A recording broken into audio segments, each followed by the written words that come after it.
Assalamu alaikum brothers and sisters, welcome back to the Sapience Thoughts video series. In this episode we're going to be looking at consumerism, how it links to nihilism and why it's such a big problem. Now let's go back a moment to the whole idea of the Enlightenment philosophers and thinkers. The idea that our objective is worldly progress. We have to create paradise on earth.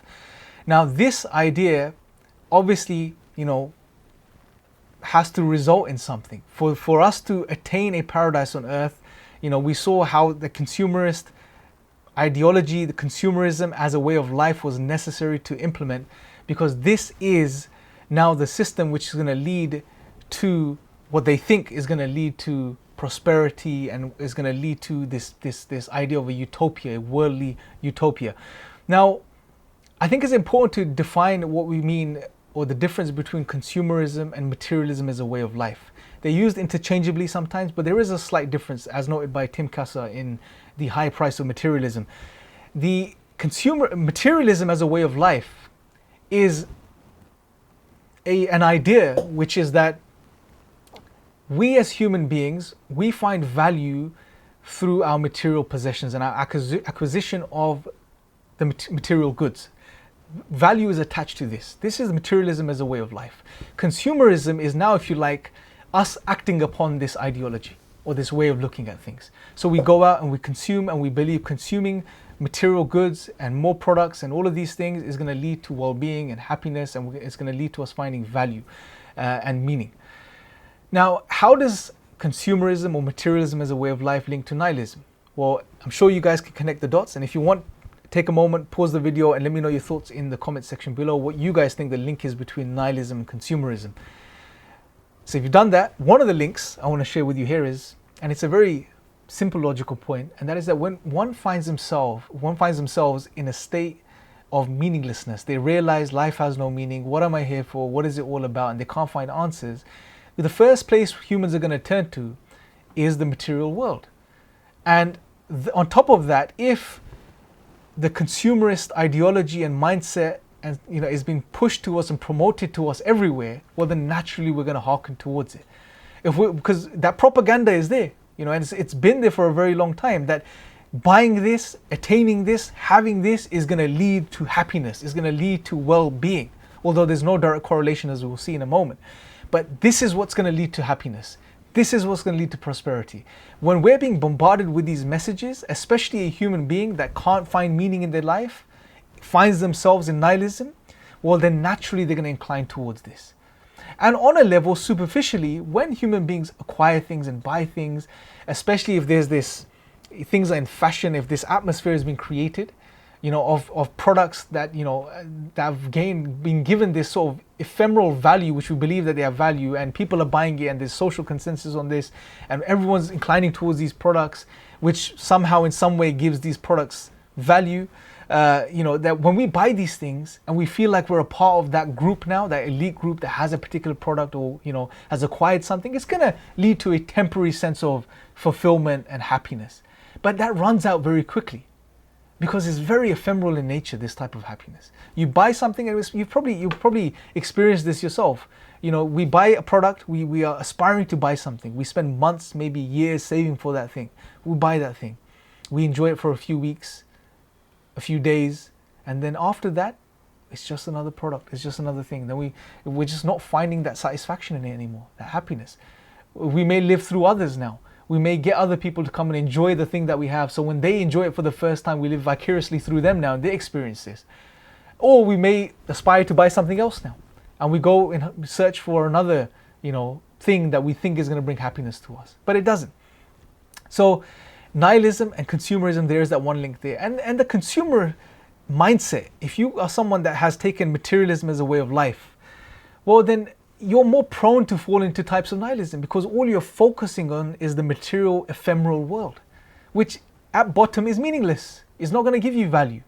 It's not going to define you in any substantial way. So it's going to open you up to nihilism.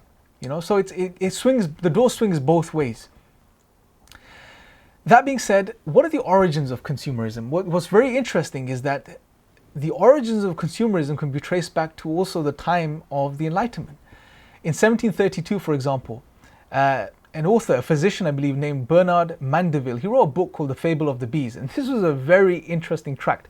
What he essentially tried to do was redefine virtue in his book, which at the time was understood, as someone virtuous was someone that was godly, someone that was, lived a very simple life, that wasn't engaged in vanity or, buying all of these things, or someone that was, you would call a minimalist, someone that was focused on God in the spiritual life as opposed to the material life. And what Mandeville tried to do was turn this around and suggest, no, a virtuous person is someone who really engages their desires and goes and fulfills their material desires, goes and engages in consumerism. Why? His reasoning was because the more you buy, you are facilitating for the economy to increase. And as the economy increases, in the long term, you are now bringing more money into the country, which leads to a safer country, leads to a more prosperous country. And then there's excess money to put into, social projects, injecting money into hospitals and care and all of these types of things. So it was a very interesting idea, which was challenged by many philosophers and some other thinkers like Adam Smith in The Wealth of Nations. Although he didn't disagree with Mandeville's overall conclusion or reasoning, what he did disagree with was specifically on consumption. What should be consumed to lead to this ultimate goal? What is it that we should be consuming? Because according to Mandeville, it was just ridiculous, silly, pointless things, basically, like mirrors, hats, certain items of clothing, and pottery, certain brand names, and all of these types of things. He just wanted you to buy whatever, and fulfill your desires. Go and continuously buy and just gain as much as you can, because at the end of the day, it's good because it increases the economy, it brings more money in, which will lead to good overall. But Adam Smith tried to refine this, and he said, he proposed, we should be thinking of, let's make the things that we consume more substantial and worthwhile and meaningful. And he proposed things like education and the education system and so on and so forth. So it's a very interesting discussion that was taking place between these guys. Interestingly, during the same period, the Enlightenment was taking place. You could say it was a part of the whole process. But the idea is, consumerism, especially today, this unhealthy type of consumer society that we're a part of today, is directly linked to the conception of the idea of creating a paradise, a worldly utopia, And at the same time, what we're being told is that this is what's going to lead to happiness, well-being. This is the idea that's being pushed, which is not the case. So at the end of the day, it's not about individual well-being. Although that's what's suggested and that's what we learn, it's about money at the end of the day. It's all about money, power, and control at the end of the day. So there's a very interesting quote here which I think summarizes this whole consumerist system that we're a part of. It's by Lawrence Shamsi in his book, The Hunger for More. He states, consumption without excuses and without the need of justification. The beauty part was that it finessed the irksome question of values and of purpose. During the past decade, many people came to believe there didn't have to be a purpose. The mechanism didn't require it. Consumption kept the workers working, which kept the paychecks coming, which kept the people spending, which kept the investors investing, which meant there was more to consume. The system, properly understood, was independent of values and needed no philosophy to prop it up.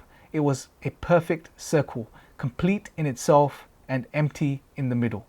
Very profound quote, which I think summarizes everything. And by the way, the people that were sort of running or promoting this consumerist ideology over the past several decades, century or so, again, when you read what they had to say, you can start to pick up and tell that human well-being was not at the center of all of this. It wasn't about the individual. For example, there's a quote here by Victor Lebo, a retail analyst from the 1950s. He stated, "Our enormously productive economy demands that we make consumption our way of life, that we convert the buying and the use of goods into rituals, that we seek our spiritual satisfaction, our ego satisfaction in consumption. We need things consumed, burned up, replaced, and discarded at an ever accelerating rate." I mean, you can see how shocking this is, right? And what's really interesting, just as a side point, products are designed to break down. It's a part of the system so that we go and buy more. It's referred to as perceived and planned obsolescence. Some refer to it as a psychological type of obsolescence, where products are designed to have a certain shelf life, although they could be designed to last much longer. But they're designed to break down so that the consumer goes and buys another product. Take phones, for example. Most phone companies these days come out with a new phone every year. What's wrong with the old phone? It's fine, it's working. But it's interesting because some companies deliberately update softwares of the phone in a way that the phone starts to slow down. At the same time, they create this hype, this propaganda, this need for this new upgrade, the next version. And we just buy into this advertising, and we go and buy every year. And it becomes a social thing as well, where you become a part of this type of elite group where, everyone, in this group has the next phone, this year's phone. I need to get it as well to be a part of this group. So it's almost, if you like, you can see it as psychological warfare to a degree, where you're trying to create this consumer, because at the end of the day, it helps facilitate the system. No, it doesn't lead to the well-being of the individual. And it's been achieved. I mean, we are a part of a relentless consumer society today. For example, Stephen Mills, in Consumerism as a Way of Life, in his publication, he states consumerism is ubiquitous and ephemeral. It is arguably the religion of the late 20th century. Now, this is very, very interesting that he refers to it as the religion of the late 20th century. That highlights that it's rampant and it's widespread. It's not something that's been practiced by a small group of people. Now, hopefully this will give us a bit more of an insight into the history of consumerism and what it really is. In the next episode, what we're going to do is we're going to start looking into the problems of consumerism. Why is it really a bad thing? Fine. We're consumerists, we live in a consumerist society, we buy things. Okay, fine, there may not be a direct correlation between well-being and consumerism, but why is it really a big problem? And that's what we're going to explore in the next episode. Until then, let me know your thoughts in the comment section below. Why do you think this modern consumerism is a problem? Let me know your thoughts. Until next time, Assalamu alaikum.